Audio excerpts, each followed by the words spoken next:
เคสบายดีเนาะสบายดีลูกค้าหมดทุกคนวันนี้ก็มารีวิวปืนลมเนาะรุ่นMC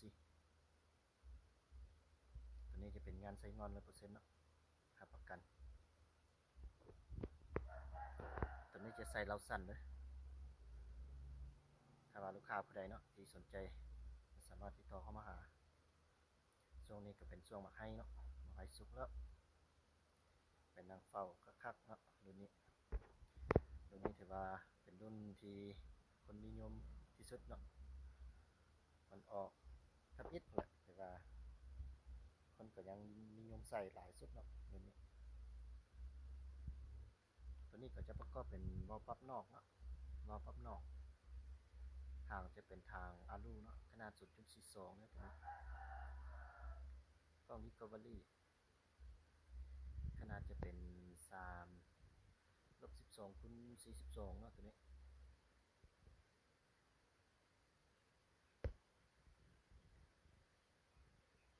งานหลายเบิ่งก็มักแล้วเนาะใส่เหล้าสั้นเนี่ยพกพาสบายเนาะตัวนี้เหล้า35 เซนเนาะเหล้า A8 เด้อตัวนี้เหล้าก็จะเป็นเหล้า A8 ใส่เว้าปั๊มนอกเนาะอ้อยเบาสุดแหละทางขนาดทางอะลูกล้อง Recovery เลยยังเบาสำนี้เพราะว่ารุ่นเก็บเสียงตัวนี้เป็นรุ่นมันเบาเนาะรุ่นมันออกใหม่นี่เนาะมันเบากว่าทุกๆรุ่นที่เคยใส่มาเนาะตัวนี้งานหลายลูกค้าผู้ใดเนาะที่สนใจก็สามารถติดต่อเข้ามาหาได้เด้อเครื่องมันยังมีความทรงเนาะเหล้า35เหล้า40เหล้า50ก็มีความทรงเนาะตัวนี้เหล้า35เหล้า40ก็ประมาณนี้เด้อเหล้า40ประมาณนี้เหล้า50ก็ประมาณนี้ถ้ามาลูกค้าผู้ใดที่สนใจเหล้ายาวเหล้าสั้นก็สามารถติดต่อเข้ามาหาได้เลย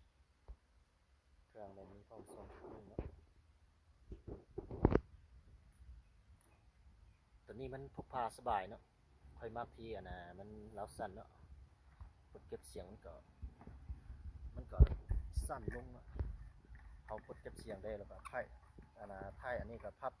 ลงมันก็สั้นลงแล้ว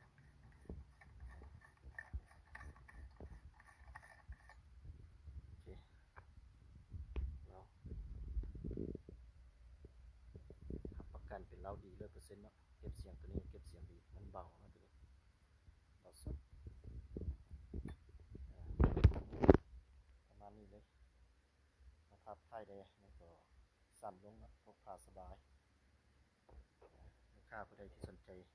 เหล้าสั้นตัวนี้ก็สามารถติดต่อเข้ามาหาเรา40 50 35แบบนี้เนาะ